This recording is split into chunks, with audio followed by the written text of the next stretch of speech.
मैं बहुत समय से बात चलती थी कि हमारे महर्षि वाल्मीकि जी का बहुत नाम है, हमारे महर्षि वाल्मीकि जी का बहुत नाम है। वो जो लिख रहे हैं उनके हाथ में मोर पंखी लगी हुई है, वो कलम है, वो कलम से लिख रहे हैं। और हमारे लोग जो उनको मानने वाले लोग हैं वो कलम को नहीं उठा रहे, वो जो रमैन है उसके ऊपर लाल कपड़ा बांध कर और माथे पे लगा रहे हैं। उससे हमें क्या मिलेगा? हमें पढ़ना होगा। जब तक महर्षि वाल्मीकि जी ने भी तो इशारा दिया पढ़ाई की ओर, लेकिन वो पढ़ाई की ओर जब तक हम पढ़ेंगे नहीं, जब तक हम पढ़ेंगे नहीं तब तक हम आगे नहीं बढ़ सकते हैं। अभी एक छोटी सी बात है जो समझने की है, लेकिन हमारे समाज समझता नहीं है। जो कलम है महर्षि वाल्मीकि जी के पास में, वो कलम जो है मोरपंखी की है और नीचे नोक है, और इन मनुवादी लोगों ने उस कलम को उल्टा करके उसका झाड़ू बना दिया। नीचे का हिस्सा देखो ध्यान से, वो झाड़ू बन गया। हमारे लोगों ने उसको लिखना छोड़कर झाड़ू बनाकर लगाना शुरू कर दिया। हम कैसे आगे बढ़ेंगे? हम कैसे आगे बढ़ेंगे? ये बाबा साहब ने साफ कहा है कि आप पढ़ो, आप शिक्षित बनो। जब तक आप शिक्षित नहीं बनेंगे, जब तक आप पढ़े लिखेंगे नहीं, तो आपके लिए कोई द्वार नहीं खुलेगा।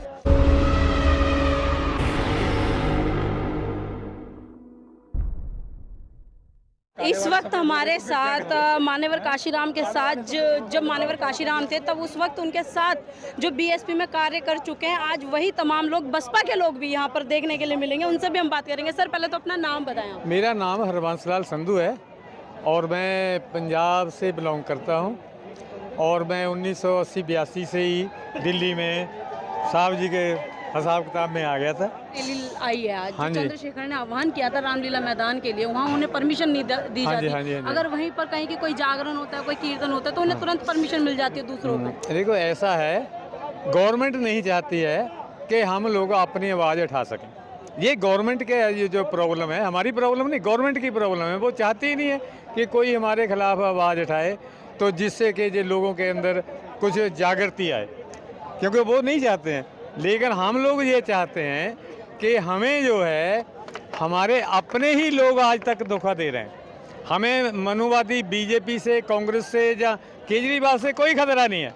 हमें खतरा हमारे समाज के जो दलाल है उनके बीच जा रहे हैं, वो लोग हम लोगों को डिस्टर्ब कर रहे हैं। नहीं तो इनकी क्या औकात है? 100 से ऊपर एमपी हैं हमारे बैठे, अगर वो एक दिन में चाहे, ऐसी कोई बात नहीं है जो उसी रोज अभी ना पूरी हो जाए। लॉ एंड ऑर्डर को कैसे मेंटेन करना, तो वो तो एक तुरंत हो सकता है, लेकिन ये नहीं करना चाहते।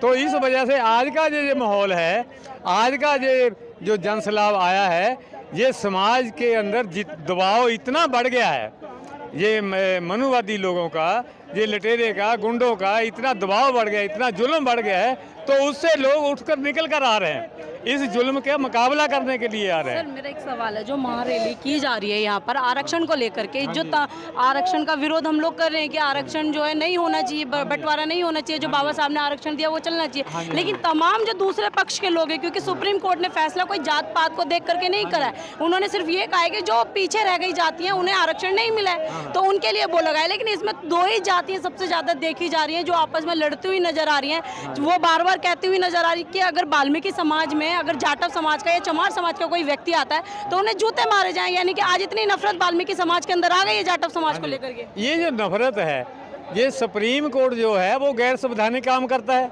सुप्रीम कोर्ट ने आज तक भी भारतीय संविधान के अनुसार कोई काम नहीं किया है।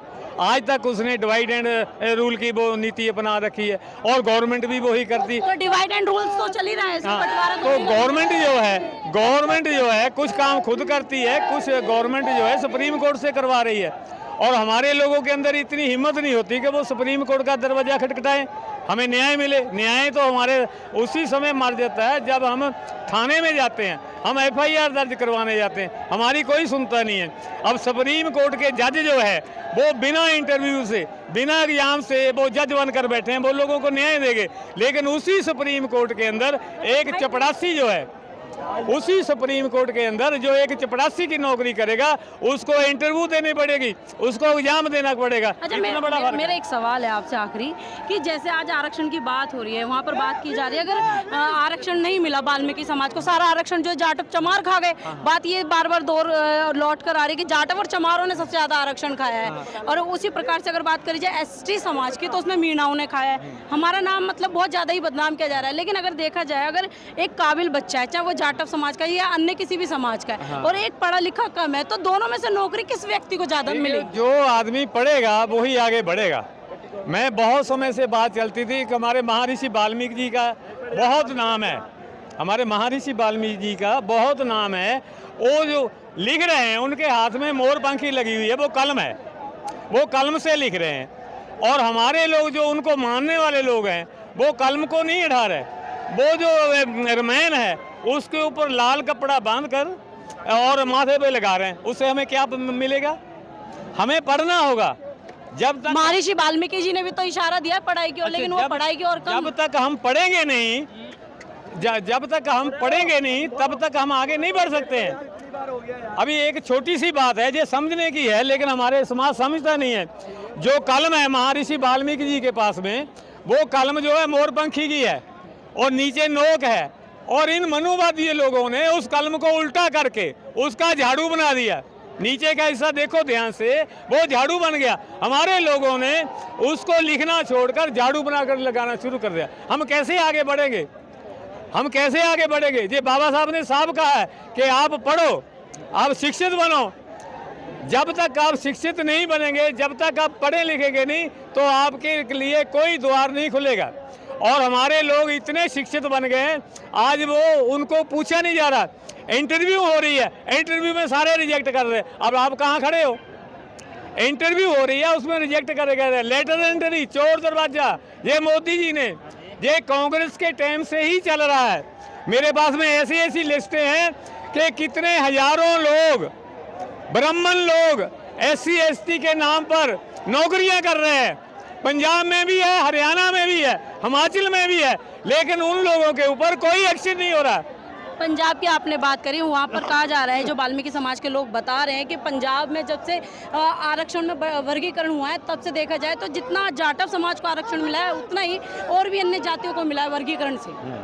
तो ये तो है, आरक्षण जो है ये हमारा राइट है। हमें आरक्षण तो तभी मिलेगा जब हम पढ़ेंगे। मैं पढ़ा लिखा नहीं हूँ। नहीं, उन्होंने ये कहा है वहाँ पे पंजाब में, मेरी बात सुनिए, पंजाब में भी वर्गीकरण के लिए बात हुई थी, जो सुप्रीम, वहाँ से भी फैसला आया था वर्गीकरण को लेकर के। हाँ। तो वहाँ भी जो जाटव समाज के, उन्होंने खुद आंकड़े दिखाए कि एक जाटव समाज का जो व्यक्ति है, यानी कि 36 जाटव समाज के व्यक्ति एक जगह जाकर के आरक्षण ले रहे हैं। उसी बीच में देखा जाए तो जो अन्य जाति और बस्ती हैं SC समाज की या ST समाज की, उन्हें आरक्षण नहीं मिल पाता है। लेकिन जब से वर्गीकरण हुआ है पंजाब में, हरियाणा में, तब से देखा जाए अगर एक तरफ जाटव समाज में अगर 50 व्यक्तियों को आरक्षण मिल रहा है, तो उसी में अन्य जातियों को भी आरक्षण मिल रहा है। ऐसा है, जब आरक्षण की बात ही आती है, जब वर्गीकरण की बात आती, वर्गीकरण कहाँ हो रहा है? वर्गीकरण तो हमारे लोगों को गुमराह किया जा रहा है। किसका वर्गीकरण कर रहे हैं? किसका वर्गीकरण कर रहे हैं? ये लोगों को गुमराह करने की बात कर रहे हैं। जिसको नौकरी मिलनी है, जो पढ़ा लिखा, जो पढ़ाई लिखाई कर रहा है। मैं वाल्मीकि समाज की एक बात कर सकता हूँ, चाहे कांग्रेस हो या BJP हो, मैं कहता हूँ मेरा वाल्मीकि समाज अनपढ़ है, मुझे इसके दुख नहीं है। मुझे इससे दुख है कि झाड़ू लगाने के लिए क्या BA MA की डिग्री चाहिए क्या? तुम लोगों ने उनकी झाड़ू की भी डिग्री, झाड़ू का भी जो काम था वो भी खत्म कर दिया। तो वो लोग कहाँ जाएंगे? वो लोग कहाँ जाएंगे? वाल्मीकि समाज जो है वो पहले से थोड़ा सा होशियार हुआ, ज़्यादा नहीं हुआ है, थोड़ा सा हुआ, बढ़ेगा आगे, पढ़ेगा तो वो आगे बढ़ेगा। तो ये गवर्नमेंट की जो पॉलिसी हैं, चाहे दिल्ली है, पंजाब है, पंजाब में कपूरथला में हमारे एक नेताजी थे, तो वो सफाई कर्मचारियों के ऑफिसर थे। बहुत उन्होंने कोशिश की कि हमारे लोगों को नौकरी मिले, लेकिन नौकरी नहीं मिली। जहाँ BJP के लोग, जहाँ BJP की तो MCD है नई दिल्ली में, वहाँ धरना किया, प्रदर्शन किया कि वाल्मीकि समाज को नौकरियाँ देंगे, इनको पक्के करेंगे। कहीं कुछ नहीं है, कहीं कुछ नहीं है, सिर्फ पानी में। उनको अलग से मिल जाएगा कोटे में, कोटा तो दिक्कत क्या आप लोगों को? ये उनको बहम है, उनको बहम है, अलग से मिल गए। OBC को भी मिला हुआ है, ओबीसी को भी मिला हुआ है, SC ST को भी। ओबीसी के लोग कितने इन्होंने कर दिए, कहते हैं हमने 25। वाल्मीकि समाज कह रहा है हमारा सारा आरक्षण चमार बहार खा गए। उसकी पूरी लिस्ट है, उनको गुमराह किया जा रहा है। अभी हमारे आदमी जो कांग्रेस में बैठे हैं, अभी ताजे भी गए हैं, वो क्या करते हैं, कांग्रेस ने मार दिया, कांग्रेस ने मार दिया तो सामने खड़े रहो, सामने खड़े रहो ताकि लोगों को पता चले। मैं साफ कह रहा हूँ, बीजेपी ने कितनी नौकरियां दी सफाई कर्मचारियों को। हमेशा यही आरोप लगाता है कि आप खाली उन्हें सफाई कर्मचारी के अलावा उसके ऊपर की नौकरियों में नहीं देखते। वाल्मीकि समाज आरोप नहीं लगाता है, वाल्मीकि समाज को गुमराह किया जा रहा है। वाल्मीकि समाज अच्छी तरह जानता है। मैं दिल्ली में खड़ा हूँ, नई दिल्ली में खड़ा हूँ, यही धरना हुआ, यही MCD में हुआ, पक्के कर दिए, पंजाब में पक्के किए, सेंटर में पक्के किए, कहीं नहीं किए। सर मेरा एक सवाल है चलते चलते आपसे, आज जब से आरक्षण की बात हुई है या वर्गीकरण का जब से फैसला आया है, तब से देखा जा रहा है मायावती और चंद्रशेखर को सिर्फ और सिर्फ जाटव और चमारों का नेता बना करके छोड़ दिया। देखो ये उनकी आदत है। मैं राहुल गांधी की बात करता हूँ। राहुल गांधी ने कहा, उनको हमारे कुछ लोग मिलने चले गए थे कि राहुल गांधी का पता नहीं हम जिंदाबाद करेंगे कि क्या करेंगे। राहुल गांधी ने कहा कांशीराम ने कुछ नहीं किया, उसने किया तो दलितों के लिए गया, उनकी लाइफ से दलित निकाल दो, कांशीराम जी रहो। मैं उनको कहता हूं तुम्हारे में से ब्राह्मणवाद निकाल देंगे, तुम दलित भी नहीं रहोगे। ये हमारे कारण है, आपने बर्बाद किया, आपने बर्बाद किया है। हम लोग तो अपनी मेहनत मजदूरी करके रोटी खा ही लेते हैं, लेकिन तुम्हारे अपना सोचो ना।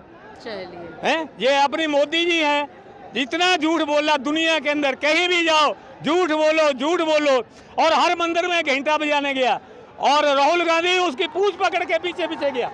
ये भी मंदिर कोई नहीं छोड़ा है, और हमें कहते हैं तुम आरक्षण मारे, हमारा राइट है आरक्षण, हम लेंगे, हम ले रहे हैं, लेंगे, डट कर लेंगे।